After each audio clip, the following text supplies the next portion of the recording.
Suamiku Om Tentara. S3. Bab 130. Maafkan saya, Mel, saya sudah sangat keterlaluan kali ini, bisik Perwira dengan suara serak. Jujur saja, kepalanya masih pusing dan tubuhnya terasa lelah. Perwira bukannya bangga karena telah memiliki Melody seutuhnya. Dia melakukannya di luar keinginan Melody meski gadis itu sudah berulang kali berkata tidak. Perwira menyibak poni yang menutupi wajah Melody ke samping. Melody masih pucat sebagai efek sakitnya, tapi Perwira malah menyakitinya tanpa sadar.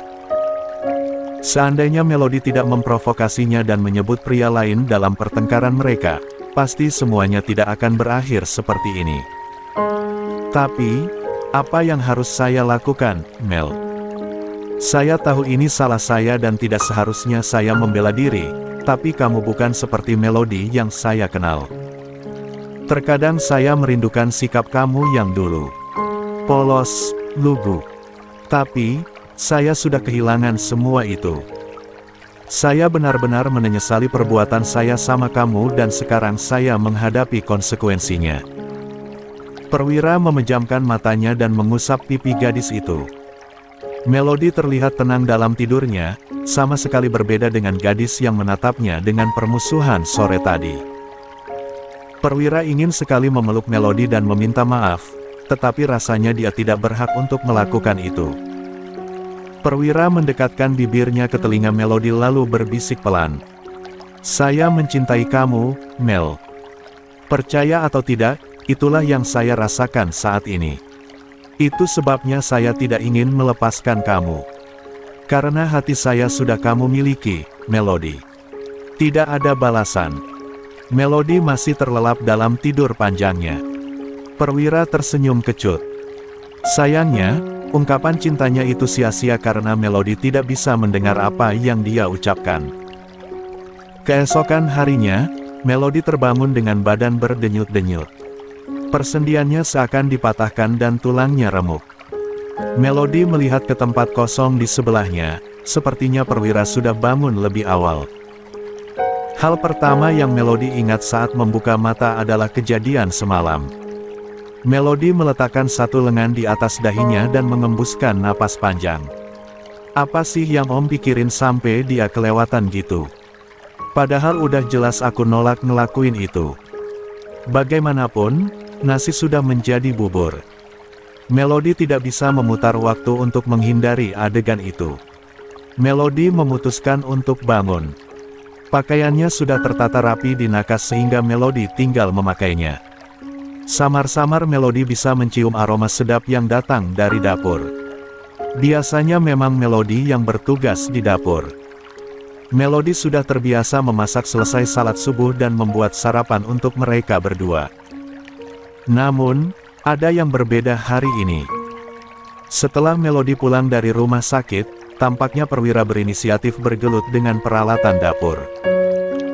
Palingan Om cuma ngerasa bersalah setelah yang dia lakuin sama aku, gumam Melody kemudian keluar dari kamar. Perwira sedang sibuk menyiapkan sarapan mereka, entah apa yang sedang ia buat Melody tidak terlalu peduli. Melody hanya ke dapur untuk mengambil minum dan Perwira langsung menolehkan kepalanya begitu menyadari keberadaan Melody. Ah, kamu sudah bangun? Tanya Perwira. Melody tidak menanggapi sapaannya. Dia hanya meneguk airnya, membasahi tenggorokannya yang kering. 8. Perwira menghela napas. Hari ini biar saya saja yang memasak sarapan. Setidaknya sampai kamu pulih. Kamu istirahat saja, Mel. Saya lagi libur, saya yang akan urus. Perwira belum sempat menyelesaikan ucapannya ketika tiba-tiba Melody melengos pergi begitu saja. Gadis itu berbelok ke kamar mandi dan membersihkan dirinya. Perwira mendengar suara percikan air yang menyentuh lantai dan perbuatannya semalam kembali membayangi benaknya. Perwira memijit kepalanya yang pening, merutuki diri sendiri atas apa yang terjadi. Jelas dia marah. Kenapa aku nggak mikir panjang sebelum melakukan itu pada Melody? Selesai memasak, Perwira menatap piring-piring makanan di meja makan. Perwira pikir Melody akan keluar begitu ia selesai ganti baju, tetapi gadis itu tidak kunjung menampakkan batang hidungnya. Perwira memutuskan untuk mengecek Melody di kamar tidur. Ternyata gadis itu tengah selonjoran di kasur sambil memainkan ponselnya. Perwira mendekatinya dengan perasaan berkonflik. "Mel, kamu nggak sarapan? Makanannya sudah selesai. Sejak tadi saya menunggu kamu di meja makan," ucap Perwira lirih. Melody hanya melirik Perwira sesaat. Ekspresinya sangat datar. "Om makan aja sendirian. Aku belum lapar. Kamu baru sembuh. Dokter bilang kamu harus menjaga kesehatan kamu pasca kecelakaan. Kalau kamu nggak mengisi perut kamu, dari mana kamu dapat tenaga?" Perwira masih berusaha membujuk Melody dengan lembut. Sayangnya, Melody terlihat tidak tergugah dengan kata-kata Perwira. Perwira mengusap wajahnya dengan frustasi. Jangan sampai dia termakan emosi lagi. "Saya minta maaf." Ucapan Perwira membuat Melody berhenti memainkan ponselnya. "Buat apa Om minta maaf? Soal semalam?" "Hah? Iya, benar. Saya sangat menyesal, Mel, tapi kamu sendiri sama sekali nggak memberikan saya kesempatan bicara dan justru memprovokasi saya," kata Perwira. "Semalam saya terbawa emosi sampai-sampai tidak menyadari tindakan saya sendiri." Melody menurunkan ponselnya. Ia menatap Perwira tajam. "Om harusnya nggak boleh nyentuh aku tanpa persetujuanku. Meski kita suami istri, tapi, kan kita bukan nikah atas kemauan sendiri. Aku nggak mau dipaksa. Om. Saya tahu. Ini semua murni kesalahan saya. Saya sama sekali nggak pernah punya niatan buat menyakiti kamu, tapi..." Tiba-tiba ponsel Perwira berdering nyaring. Perwira menoleh ke sumber suara, mendapati ponselnya yang sedang dicharger memunculkan panggilan dari tentara jaga. Perwira menatap Melody sesaat. Gadis itu tampak muak dan tak mau mendengarkan alasannya lagi. Jadi, Perwira mengangkat panggilan tersebut dan menanyakan kepentingan si pemanggil. Namun, begitu seseorang diberitahukan ingin berkunjung, Perwira sontak mendelik marah. "Apa? Sylvia datang ke sini?" serunya jengkel. 9. Si tentara jaga sangat terkejut dengan nada bicara Perwira. Mendadak saja pria itu meninggikan suaranya. Melihat wanita berdiri di depannya, tentara jaga itu kembali berbicara, "Iya, Kapten. Mbak Sylvia bilang ada titipan dari ibunya buat Bu Perwira. Apa Mbak Sylvia diizinkan masuk?" Perwira memijat pangkal hidungnya dengan kesal. Kenapa Sylvia harus datang di saat yang tidak tepat? Perwira ingin meluruskan kejadian semalam kepada Melody, dan Sylvia malah berkunjung. Entah kenapa Perwira merasa jika Sylvia ingin memanfaatkan situasi untuk menemuinya. Namun, Perwira juga tidak bisa menolak kedatangan wanita itu. Sylvia membawa sesuatu untuk Melody, dari mertuanya pula. Bagaimana mungkin Perwira bisa menyuruhnya pergi begitu saja? Apa yang akan dikatakan orang tua Melody nanti?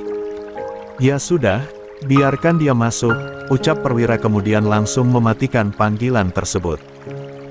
Melody tampak mendengarkan percakapan Perwira dengan di tentara jaga. Mendengar Perwira menyebutkan nama Sylvia membuat Melody sebal. Melody membuang muka begitu Perwira menoleh padanya. "Mel, katanya Sylvia bawain titipan dari ibu kamu," kata Perwira muram. Melody menyilangkan tangannya di dada. "Bagus, aku nggak akan ganggu. Waktu yang tepat tuh buat balikan." Perwira mengembuskan napas berat. "Cukup, Mel. Kamu mau saya melakukan apa lagi supaya kamu memaafkan saya?" "Nggak ada, Om, nyerah aja," jawab Melody ketus. Sikap Melody yang cenderung abai ini membuat Perwira teramat sangat frustasi.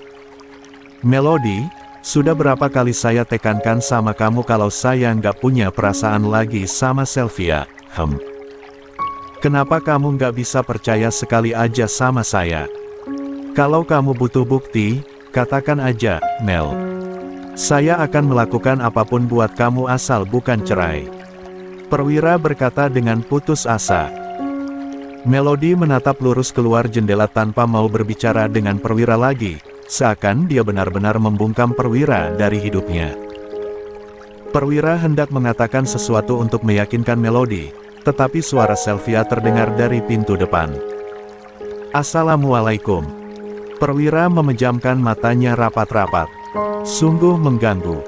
Waalaikumsalam, balasnya lesu. Kamu di kamar aja kalau nggak mau ketemu sama Sylvia. Biar saya yang urus dia. Terserah. Melody menjawab dingin. Setelah mendengar jawabannya, Perwira pun melenggang pergi dari kamar. Melody baru menoleh ketika Perwira menutup pintu dengan lembut, seolah tidak ingin membuat Melody lebih marah lagi. Melody meremas spray erat-erat begitu suaminya pergi. Dadanya terasa sesak. Melody memejamkan kepalanya, berusaha menerka ulang apa yang dia dengar semalam. Apa yang dia ucapkan semalam itu nggak mungkin benar, kan? Pasti cuma perasaan sesat doang, batin Melody lirih. Melody memeluk kakinya sendiri dan membenamkan wajah di antara lututnya. Ternyata sulit juga berpura-pura tidur dan bersikap seolah tidak mengetahui apa-apa. 10. Perwira berjalan menuju ruang tamu dan membuka pintu depan. Begitu pintu terbuka, wajah Sylvia terpampang langsung di depannya. Perwira mengernyit melihat senyuman di bibir wanita itu. Ada perlu apa kamu ke sini? Tanya Perwira curiga.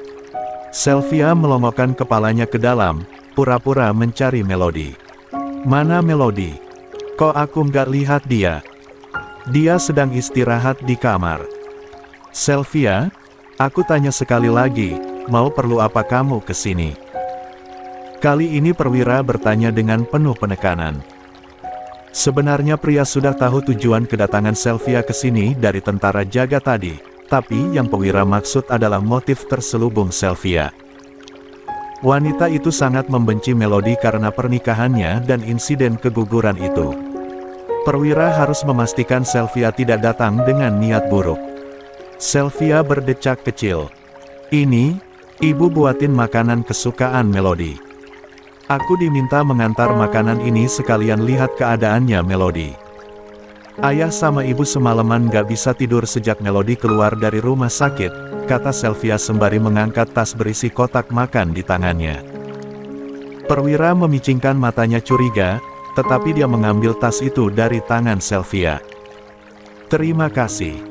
Kamu bisa pulang sekarang. Aku akan sampaikan makanan ini ke Melody, tolong titip salam ke ibu dan ayah mertua buat nggak khawatirin Melody. Melody beristirahat dengan baik.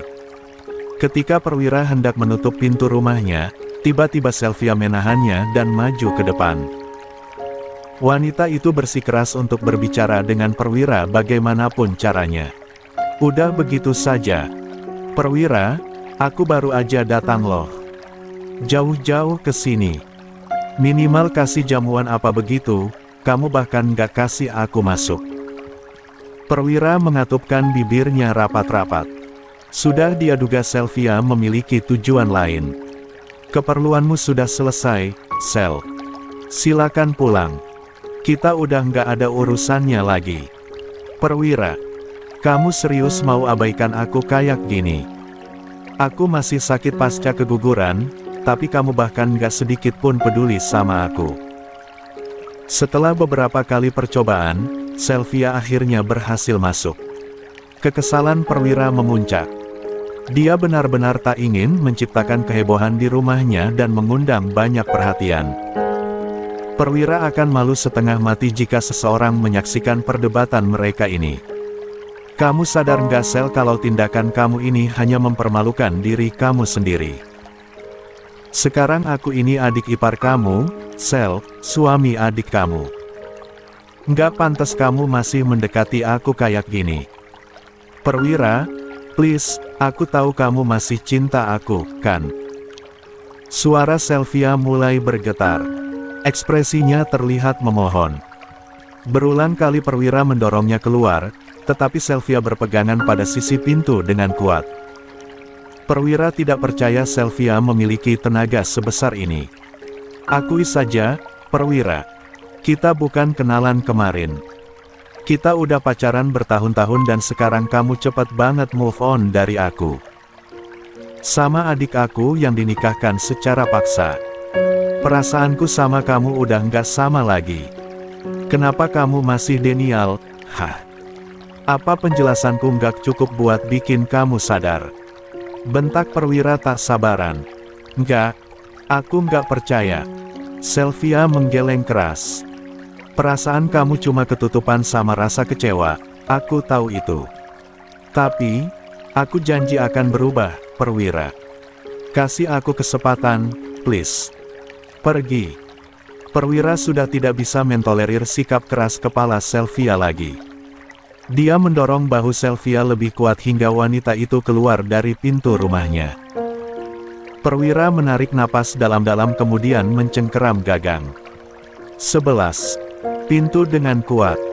Kumohon jangan ganggu hidupku dan Melody lagi, Sel.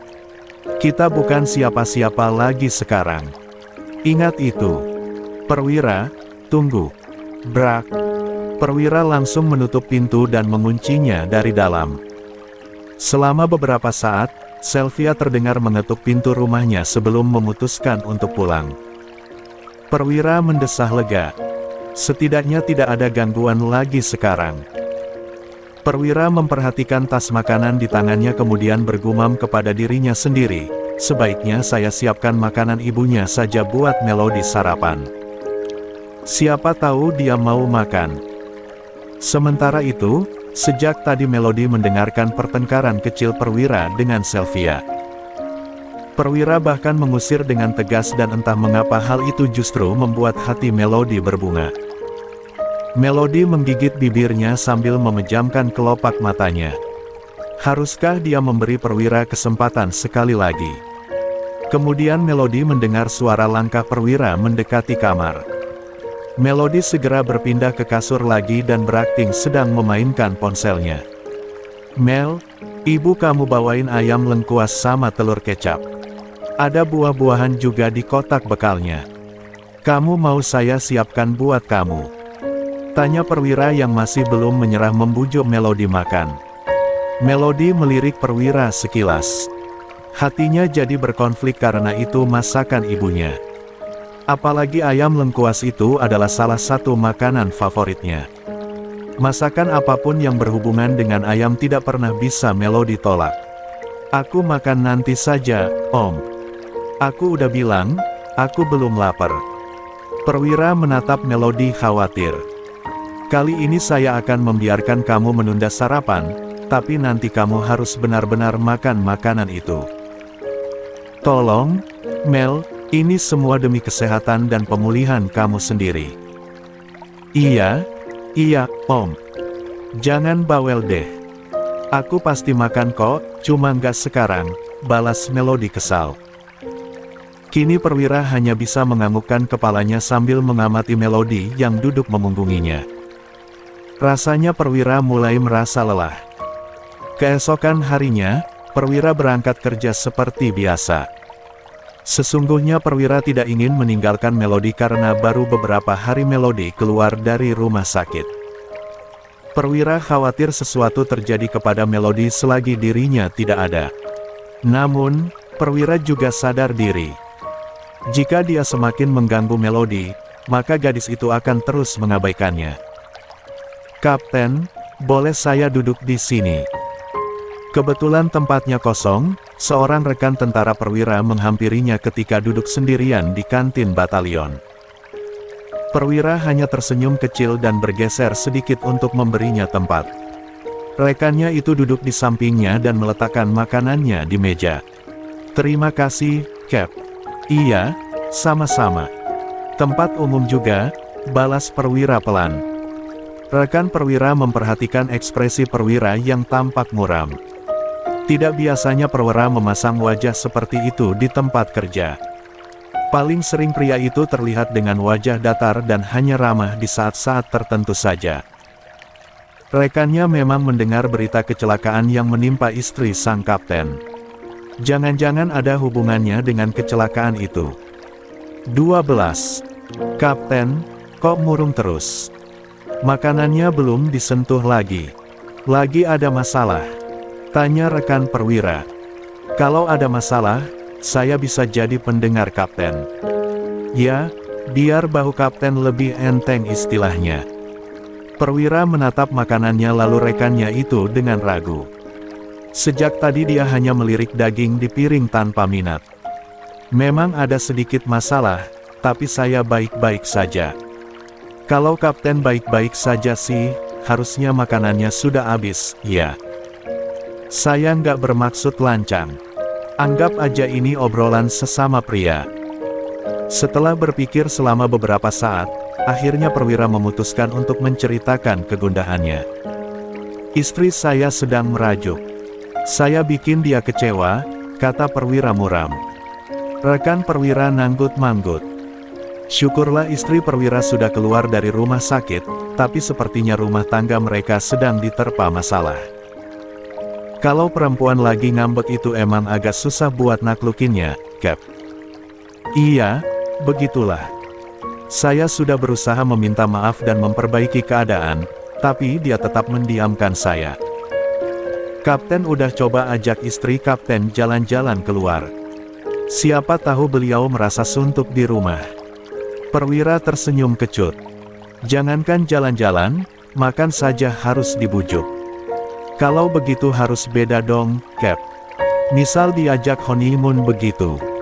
Nol haya, kapten belum pernah mengajukan cuti sejak nikah, kan?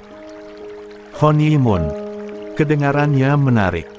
Sepertinya tidak buruk juga mengajukan cuti dan meluangkan waktu untuk Melody.